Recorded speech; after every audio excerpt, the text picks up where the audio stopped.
Chacun de nous est mis face à son propre destin, à ce qu'il attend demain. Qui pouvait savoir que ce serait lui qui partirait et pas avant quelqu'un d'autre parmi nous. Et le prochain serait qui? Toutes ces interrogations brûlent nos lèvres, sommeillent dans nos cœurs, mais surtout nous bouleversent. L'heure est grave aussi parce que, comme ceux qui l'ont accueilli à l'entrée de cette église l'ont dit, voilà quelqu'un qui a essayé de lever le bras pour la lutte et le combat. Hélas, son départ de ce jour donne l'impression ou l'illusion d'un échec, qu'il se serait battu pour rien. L'heure est grave parce que c'est l'heure de la séparation. L'heure est grave parce que tout simplement le mal pour lequel il s'est battu existe toujours. Et nous ne pourrons pas cesser de nous interroger sur la fin de ce mal. Autant de choses, autant de situations qui peuvent expliquer et justifier la gravité de cette heure qui est nôtre aujourd'hui, et particulièrement en ce moment où nous rendons un dernier hommage ici, en terre parisienne, à notre frère et ami Mwanda Kassa. Pour les habitués des Saintes Écritures, le récit que nous avons entendu dans la première lecture, qui est purement et simplement providentiel, parce que c'est ce que toute l'Église catholique en ce week-end va écouter dans toutes les églises. Et c'est ce récit qui nous est proposé par la liturgie, aujourd'hui aussi, pour accompagner notre frère et ami. De quoi s'agit-il exactement? Le récit faisait état d'un combat. Et ceux qui sont habitués à l'histoire du salut, aux Écritures saintes, connaissent ces combats entre le peuple qui est sorti de l'Égypte, qui allait vers la terre promise, les combats qu'il a dû livrer avec les Amalécites, qui ne voulaient pas de leur présence sur ces terres. C'était les combats de la vie, les combats de la survie.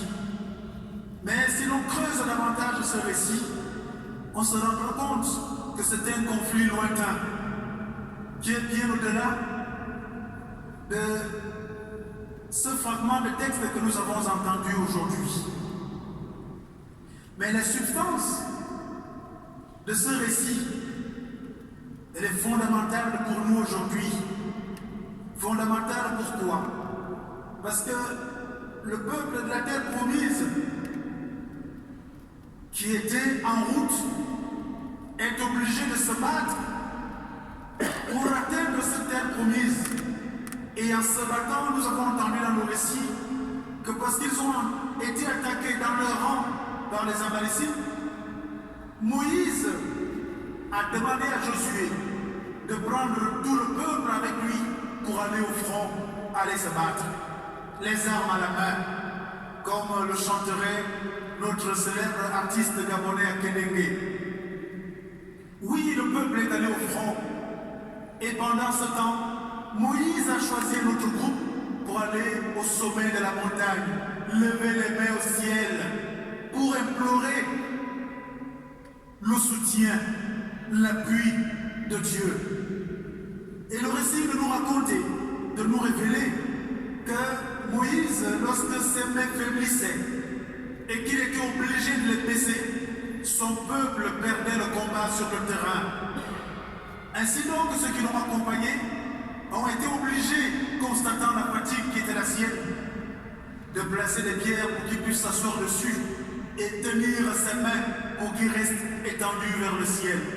Et c'est ainsi que, conjuguant l'effort entre les bras de David, de Moïse qui était tendu vers le ciel, et les bras du peuple qui livrait bataille, le peuple a eu sa victoire et a pu célébrer son Seigneur qui les a assistés pendant cette bataille.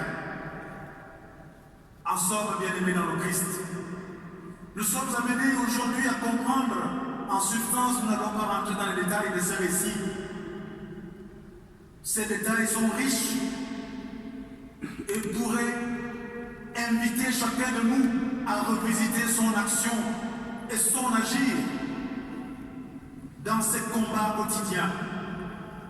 Ce que nous pouvons retenir là-dedans, c'est que le Seigneur n'est pas absent dans nos différents combats, dans nos batailles. Mais surtout, que les mains levées de Moïse et ceux de Josué sont la complémentarité entre l'effort de l'homme qui combat sur le terrain et l'effort de l'homme priant. La prière n'est pas en opposition avec l'action transformatrice. Aujourd'hui, nous avons donc besoin de comprendre que cette diversité est une richesse entre ceux qui ont des bras levés au ciel et ceux-là qui sont sur le terrain. Et bien aimé dans le Christ, Moana Kassa avait choisi son camp, c'est celui du terrain. J'ai entendu plusieurs personnes qui l'ont côtoyé, qui ont échangé avec lui dire, ah, il disait parfois qu'il ne croyait en rien.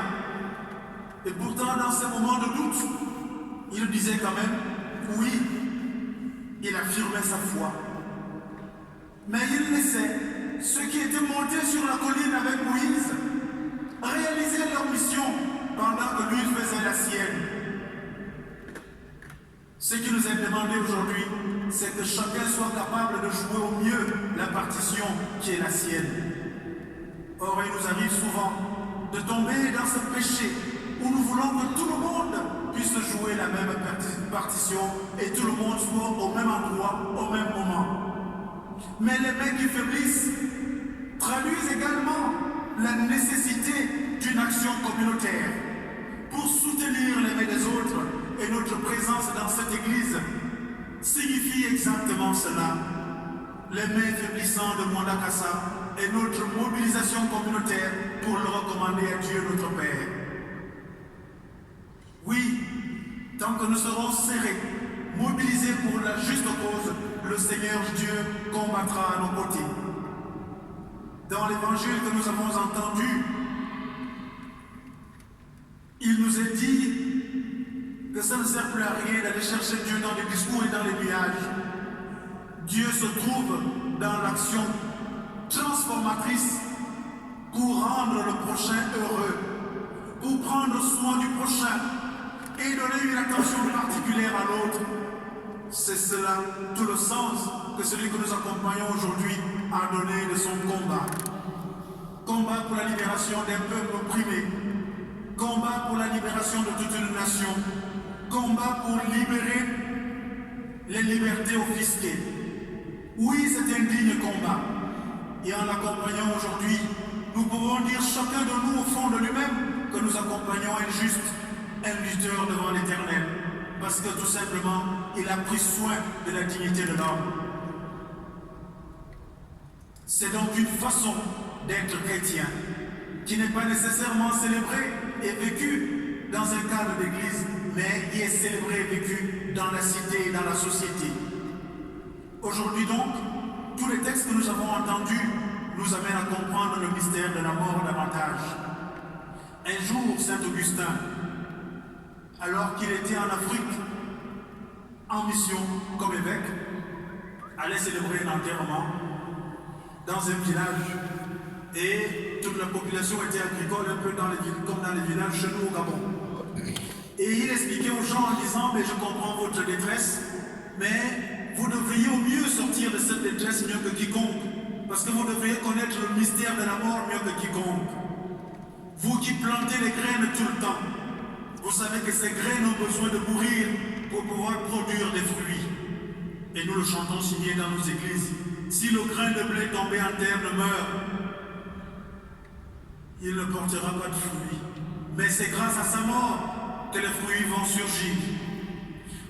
Pour les païens, en enterrant Moana Kassa, nous enterrons tous ses rêves, tous ses projets, toutes ses ambitions. Mais pour le croyant, nous enterrons une graine pour que de cette graine puissent germer les fruits de l'espérance qui étaient toutes ces espérances qu'il a portées tout au long de sa vie. Sa vie de citoyen, sa vie d'homme, sa vie de père. Bien-aimés dans le Christ, en un mot, je voudrais tout simplement nous dire, avec Saint Augustin, de comprendre aujourd'hui qu'en accompagnant Mwanda, Dieu nous adresse un message solennel. Dieu qui nous a créés sans nous, comme dit Saint Augustin, ne nous sauvera pas sans nous. Apprenons à conjuguer la prière et l'action. Les deux nous obtiendrons la voie du salut. C'est la grande leçon que nous pouvons retenir en ce jour où nous accompagnons notre frère et ami. Au nom du Père et du Fils et du Saint-Esprit. Amen. Prête-le, Augustin.